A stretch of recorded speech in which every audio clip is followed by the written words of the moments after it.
Sabe aquela história de que as aparências enganam? Você vai ver o quanto isso é verdadeiro no mundo da mecânica. Na teleaula de hoje, você vai aprender que o estudo dessas irregularidades, ou melhor, da rugosidade, é fundamental para se conseguir qualidade na mecânica. E agora atenção, porque a nossa teleaula já está começando.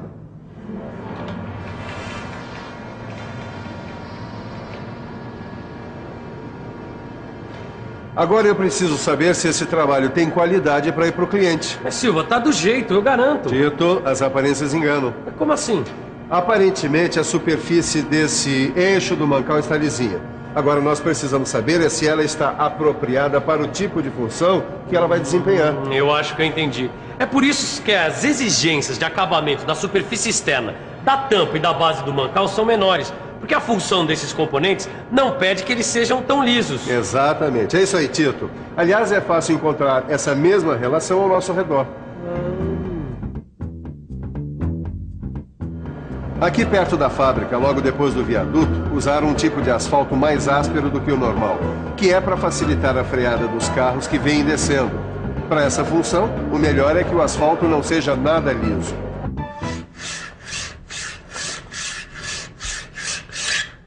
Taliba, só que em outras funções é bom que a superfície esteja bastante lisa. É o caso dessas peças que eu estou aprontando para você levar lá para sua fábrica. Sei. E é complicado deixar bem lisa, Ananias? Não, não é complicado. Agora, a produção de superfícies lisas é sempre mais cara. Você está com pressa? Não, imagina. Eu até cheguei mais cedo para dar uma espiada aí no teu trabalho e aprender um pouco.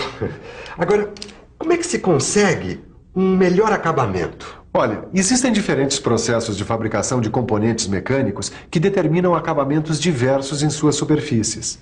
E quando é preciso que a superfície seja perfeitamente lisa? Por mais perfeitas que as superfícies sejam, elas sempre apresentam irregularidades. Essas irregularidades podem ser divididas em dois grupos.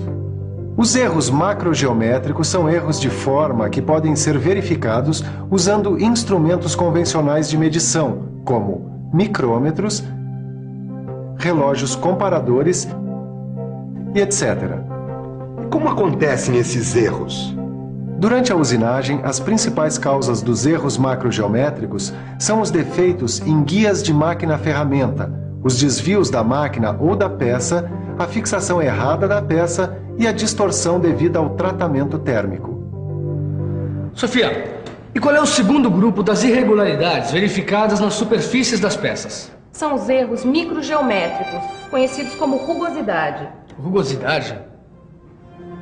É um conjunto de irregularidades, quer dizer, são pequenas saliências e reentrâncias que caracterizam uma superfície. Essas irregularidades podem ser avaliadas com aparelhos eletrônicos como esse rugosímetro aqui. E qual é a importância da rugosidade para a mecânica? A rugosidade tem um papel fundamental no comportamento dos componentes mecânicos. Ela influi na qualidade do deslizamento, na resistência ao desgaste, na possibilidade de ajuste do acoplamento forçado, na resistência oferecida pela superfície ao escoamento de fluidos e lubrificantes, na qualidade de aderência que a estrutura oferece às camadas protetoras, na resistência à corrosão e à fadiga, na vedação e também na aparência. Quase que não dá para imaginar a mecânica sem a rugosidade, né? Mas, Sofia, o que é que define as características de rugosidade de uma peça, hein? Bom, as imperfeições nos mecanismos das máquinas-ferramenta, vibrações no sistema peça-ferramenta, desgaste das ferramentas e até o próprio método de conformação da peça. Tá bom, mas o que é preciso saber para avaliar a rugosidade de uma peça? Primeiro, é preciso conhecer os termos e conceitos básicos que definem uma linguagem apropriada.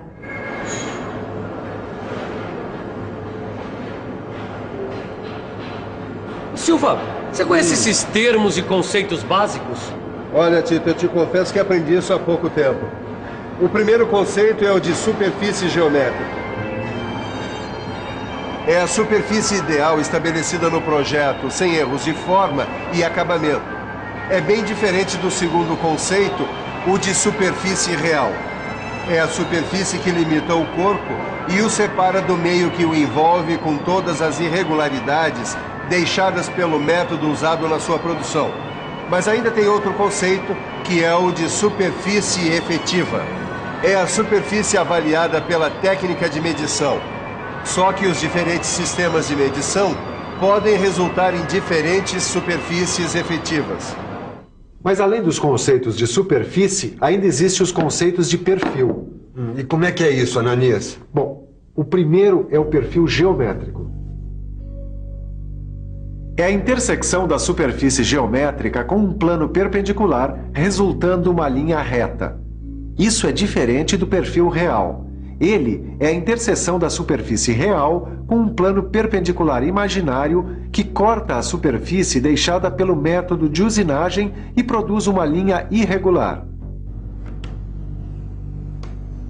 Isso aqui tá parecendo exame médico. Parece, mas não é. Esse aqui é o perfil efetivo. É a imagem aproximada do perfil real, obtida por meio de um instrumento de avaliação, o rugosímetro, mas sem filtrar as ondulações. Mas e se filtrar as ondulações? Bom, aí a gente vai ter esse perfil de rugosidade. Ele é obtido a partir do perfil efetivo, através de um instrumento de avaliação, o rugosímetro, mas depois de uma filtragem. Assim, é possível eliminar a ondulação própria da peça. Então quer dizer que sem a filtragem, o traçado de rugosidade recebe interferência no formato da peça. E com a filtragem, podemos avaliar apenas a rugosidade livres do formato da peça, é isso? Exatamente. E será que você não se lembra dos elementos que fazem a composição da superfície? Lembrar eu lembro, mas... Vamos pensar um pouco? Vamos pensar um pouco. Deixa eu ver. O primeiro elemento é a rugosidade ou textura primária, que é o conjunto das irregularidades provocadas pelo processo de produção. E tem também a ondulação ou textura secundária, que é o conjunto das irregularidades causadas por vibrações do sistema de produção ou tratamento térmico. A orientação das irregularidades é a direção geral dos componentes da textura. Agora, o passo das irregularidades é a média das distâncias entre as saliências, sendo que D1 é o passo das irregularidades da textura primária e D2 é o passo das irregularidades da textura secundária. E para fechar, o último elemento é a altura das irregularidades das texturas primárias. Silva, deixa eu medir a rugosidade dessa peça aqui com ondulações. Mas antes você precisa conhecer alguns critérios para avaliar a rugosidade. Mas que critérios? Um deles é o comprimento de amostragem, também chamado de cut-off, que é um termo inglês. Mas como assim? Toma-se o perfil efetivo de uma superfície num comprimento LT, que é o comprimento total de avaliação. Dentro dele chamamos o comprimento LE de comprimento de amostragem. O comprimento de amostragem em aparelhos como esse rugosímetro ou cut-off não deve ser confundido com a distância percorrida pelo apalpador sobre a superfície LT, ou seja, comprimento total. É recomendado pela norma ISO que os rugosímetros devam medir 5 comprimentos de amostragem e indicar o valor médio. Então a distância percorrida pelo apalpador deverá ser igual a 5 LE, mais a distância para atingir a velocidade de medição LV e para a parada do apalpador LN. Agora, como o perfil apresenta rugosidade e ondulação, o comprimento de amostragem filtra a ondulação. Sabe, Ananias, eu só não entendi como é que esse comprimento de amostragem filtra a ondulação. Olha, é bem fácil, tá, Taliba? Olha, imagina que essa folha de amianto aqui represente a peça que vai ter a sua rugosidade avaliada. Imagine que esta ondulação seja a ondulação da superfície da peça.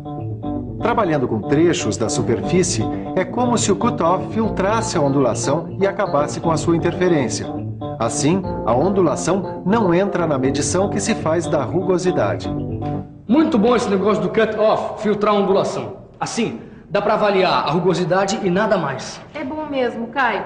Mas para fazer uma boa medição, você tem que levar em conta os sistemas de medição da rugosidade superficial. E quais são esses sistemas? São usados 2 sistemas básicos de medida. O da linha média M, que é usado em vários países, inclusive no Brasil, e o da linha envolvente E. Então me diz como é que é esse sistema M utilizado aqui no Brasil. Olha, Caio, no sistema de linha média, ou sistema M, todas as grandezas de medição da rugosidade são definidas a partir do seguinte conceito de linha média. Linha média é a linha paralela à direção geral do perfil, do comprimento da amostragem, de tal modo que a soma das áreas superiores, compreendidas entre ela e o perfil efetivo, seja igual à soma das áreas inferiores do comprimento da amostragem L. Entendi.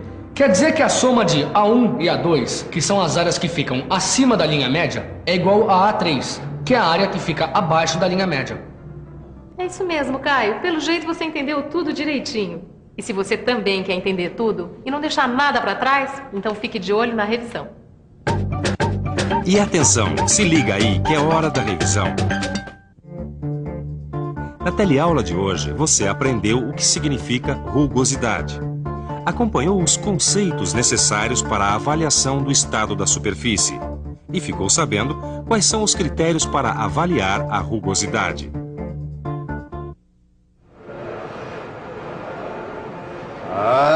Agora sim essa peça tem qualidade para ir para o cliente. E você também quer conseguir qualidade mecânica? Então resolva todos os exercícios de rugosidade que estão no seu livro de estudos. Até a próxima. Até lá!